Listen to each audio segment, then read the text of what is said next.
Hi, good morning. This is Srikanth అక్కడికండి from England. ఇంకనూ నేను ఇంగ్లాండ్లోనే ఉన్నాను. రేపు నా ఫ్లైట్ తిరిగి ఉన్నది. చూడాలి ఉంటుందో క్యాన్సిల్ అవుతుందో.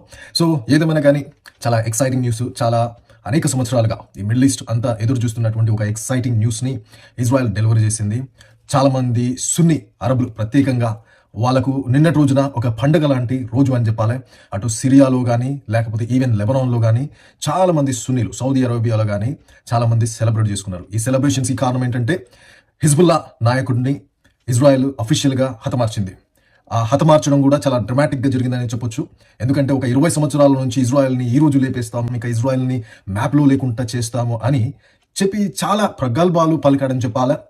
వీళ్ళను చూసి ఇటు హమాస్ రెచ్చిపోవడము, వీళ్ళను చూసి అటు ఇరాన్ రెచ్చిపోవడము, లేకపోతే టర్కీ రెచ్చిపోవడము, మా దగ్గర లక్షల వెపన్లు ఉన్నాయి, మిమ్మల్ని ఎప్పుడైనా తుడిచిపెట్టేస్తాము అని అనేక సార్లు ఇజ్రాయెల్కి వార్నింగ్ ఇచ్చింది. కానీ ఇజ్రాయెల్ గ్రౌండ్లోకి దిగి 10 రోజులు కూడా కాలేదు, 20 సంవత్సరాలు వెనక్కి వెళ్ళిపోయినారు హిజ్బుల్లా. అంటే 20 సంవత్సరాలు ప్రగల్భాలు పలికారు, కానీ 10 రోజులు కూడా ఇజ్రాయెల్ యుద్ధం జరపలేదు బేసికల్గా ఈ హిజ్బుల్లా మీద. కానీ పూర్తిగా వాళ్ళు డ్యామేజ్ అయిపోయినారు. అయితే నిన్న నస్రల్లాను ఇజ్రాయెల్ హతమార్చింది.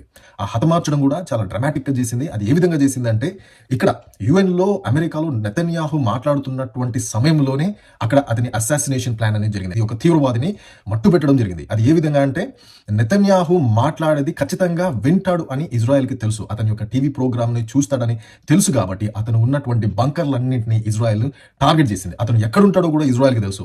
అతను ఒక రెసిడెన్షియల్ ఏరియాలో హిజ్బుల్లా హెడ్ క్వార్టర్స్ని ఎస్టాబ్లిష్ చేసుకున్నాడు.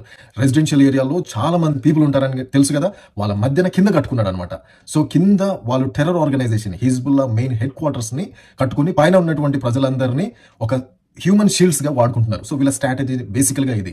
ఆయన కానీ ఇజ్రాయెల్ అటాక్ చేసి ఇట్టుబెట్టింది. దాదాపుగా అనేక సంవత్సరాలుగా ఎదురు చూస్తున్నటువంటి ముస్లిమ్స్ అందరూ, నేను చూశాను చాలా మంది సౌదీ అరేబియా నుంచి కానీ యూఏ నుంచి కానీ సున్నీలు అందరూ స్వీట్లు పంచుకున్నటువంటి వీడియోస్ కూడా నేను పంపిస్తున్నాను. ఇజ్రాయెల్ కంటే ఈ యొక్క ముస్లిమ్స్ సున్నీలు బయటికి బయలుదేరి వాళ్ళు సెలబ్రేషన్స్ జరుపుకున్నారు. అంటే ఇజ్రాయెల్లో నేను కన్ఫర్మ్గా ఏది చెప్పనండి, అంటే కన్ఫర్మ్గా ఇన్ఫర్మేషన్ బయటికి వస్తే మాత్రమే నేను చెప్పాను, లేకపోతే నేను ఊరికనే నా మాటను జారాను కాబట్టి నేను చెప్పను. సో నిన్నటి వరకు కన్ఫర్మ్ కాలేదు అతను చనిపోలేదని. సో ఈ రోజు మాత్రం తను కన్ఫర్మ్గా చనిపోయాడని ఇజ్రాయెల్ కూడా డిక్లేర్ చేసింది కాబట్టి నేను కూడా డిక్లేర్ చేస్తున్నాను అతను చనిపోయాడని. అదేవిధంగా సిన్వర్ విషయంలో కూడా ఇంకా కన్ఫర్మ్గా అతను చనిపోయాడని తెలియదు కాబట్టి నేను కూడా దానికి డిక్లేర్ చేయట్లేదు. ఏదైనా కన్ఫర్మేషన్ వచ్చిన తర్వాత చెప్తాను నేను. సో ఏదేమైనా కానీ ఈరోజు మిడిల్ ఈస్ట్ కి పట్టినటువంటి ఒక దరిద్రం వదిలిందని చెప్పాలి. సో నెక్స్ట్ పరిస్థితి ఏంటంటే, ఇక్కడ ఇజ్రాయెల్ ఫైట్ చేస్తున్నటువంటిది ఒక ఐడియాలజీతో ఫైట్ చేస్తున్నదండి. ఈ ఐడియాలజీ ఏంటంటే, ఒకరు కాకపోతే ఇంకొకరిని తీసుకొస్తారు, అలాగే కొంతమందిని వాళ్ళు పెట్టుకున్నా కానీ ఈ రోజు ఏంటంటే వీళ్ళ స్ట్రెంత్ అనేది ప్రపంచానికి అర్థమైనది, వాళ్ళకు కూడా బేసికల్గా అర్థమైనది, కానీ అర్థం కానట్టుగా ఉంటారు. అంటే మేమే ఇప్పటికీ గెలిచామని చెప్పుకున్నా పర్లేదు. సో ఈ రోజు మార్నింగ్ ఇప్పుడు ప్రస్తుతానికి జరుగుతున్నది ఏంటంటే, ఇజ్రాయెల్ లెబనాన్లో ఉన్నటువంటి రేడియో స్టేషన్స్ని వాళ్ళు హ్యాండ్ ఓవర్ చేసినారు, టెలికమ్యూనికేషన్స్ని హ్యాండ్ ఓవర్ చేసినారు. అది మాత్రమే కాదు, కానీ ఇప్పుడు వాళ్ళ యొక్క ఎయిర్పోర్ట్స్ను కూడా వాళ్ళు టేకప్ చేసినారు. ఇప్పుడు ఇరాన్ నుంచి టెహ్రాన్ నుంచి ఒక ఫ్లైట్, ఇప్పుడు ప్రస్తుతానికి జరుగుతున్నటువంటి అంశం అనమాట ఇది. టెహ్రాన్ నుంచి ఒక ఫ్లైట్ ఈ లెబనాన్కి బెయిరూత్కి వస్తున్నది. అయితే ఇజ్రాయెల్ వాళ్ళకు వార్న్ చేసింది, ఒకవేళ ఆ ఫ్లైట్ ల్యాండ్ అవుతే, లెబనాన్ లో కనుక ల్యాండ్ అవుతే ఆ ఎయిర్పోర్ట్ ఆ ప్లేన్స్ అన్ని కూడా పేల్ చేస్తామని వార్న్ చేశారు. దెబ్బకి వాళ్ళు వెనక్కి వెళ్ళిపోయారు. సో బేసికల్ గా ఇప్పుడు ఇజ్రాయెల్ అక్కడ ఉన్నటువంటి ఎయిర్పోర్ట్ ను కూడా కంట్రోల్ చేస్తున్నది. సో మీకు అర్థం కావచ్చు ఇజ్రాయెల్ ఏ రేంజ్ లో ఆ యొక్క లెబనాన్ ను ఆక్యుపై చేస్తున్నది అనేది మీరు అర్థం చేసుకోవచ్చు. సో మీరు గమనించవచ్చు, ఎర్దోగాన్ వాయిస్ కూడా కొంచెం తగ్గింది. ఇప్పుడు ఎర్దోగాన్ మొన్నటి వరకు అన్నది ఏంటి, నేను వచ్చేస్తున్నాను, ఇక నేను లవీవ్ని కానీ లేకపోతే జెరూసలంని మేము కంట్రోల్ చేస్తాము, మేము దాడులు చేస్తామన్నట్టుగా మాట్లాడినాడు. ఇప్పుడు అంటున్నది ఏంటంటే, వెస్ట్రన్ కంట్రీస్ ఎందుకు రెస్పాండ్ కావట్లేదు, వెస్ట్రన్ కంట్రీస్ చూసుకుంటూ ఉంటే ఇజ్రాయెల్ ఇప్పుడు లెబనాన్ పైన కూడా దాడులు జరుపుతుంది అని అంటున్నాడు.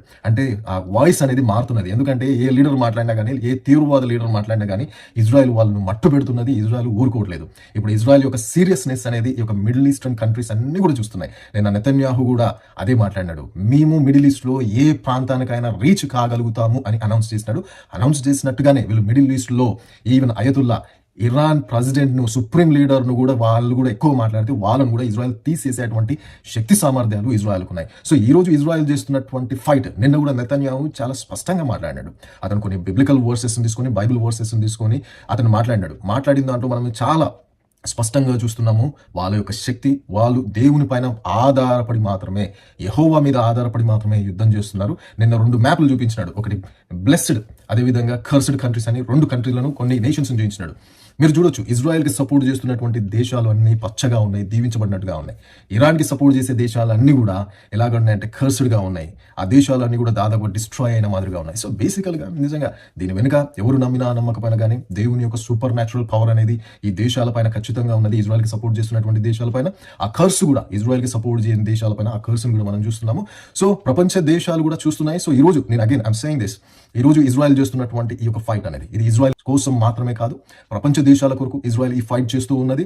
ప్రపంచ దేశంలో ఉన్నటువంటి ప్రతి ఒక్కరు కూడా చాలా ఆనందంగా ఉండడానికి, ఈ మిడిల్ ఈస్ట్ ని చాలా బ్లెస్డ్గా మార్చడానికి ఇజ్రాయెల్ ప్రయత్నం చేస్తున్నది. ఈ ప్రయత్నంలో ఇజ్రాయెల్ ఎంత దూరమైనా వెళ్తుంది, అదేవిధంగా వాళ్ళ సిటిజన్స్ ని కాపాడుకోవడానికి ఇజ్రాయెల్ ఎంత దూరమైనా వెళ్తుంది. నిన్న UN లో నిజంగా నెతన్యాహు చేసినటువంటి స్పీచ్ చాలా వండర్ఫుల్ స్పీచ్. ఆ స్పీచ్ చూడడానికి మాత్రమే నస్రల్లా అక్కడికి వచ్చాడు. ఆ విధంగా అతన్ని వాళ్ళు ట్రాప్ చేశారు. అతను స్పీచ్ లో ఉండగానే అతను చంపేయమని వాళ్ళకు ఆర్డర్ చేశాడు నెతన్యాహు. అంటే వాట్ ఎ మైండ్ కదా, బ్రిలియంట్ మైండ్ అని చెప్పాలి. ఇలాంటి ప్రైమ్ మినిస్టర్స్ ని మనం ప్రపంచంలో ఎక్కడ చూడము. దేవుడు ఇజ్రాయెల్కి ఈ సమయానికి గానీ అతన్ని ఏర్పాటు చేసుకున్నాడు. సో ఏదేమైనా కానీ thank you so much for watching. My God bless you all.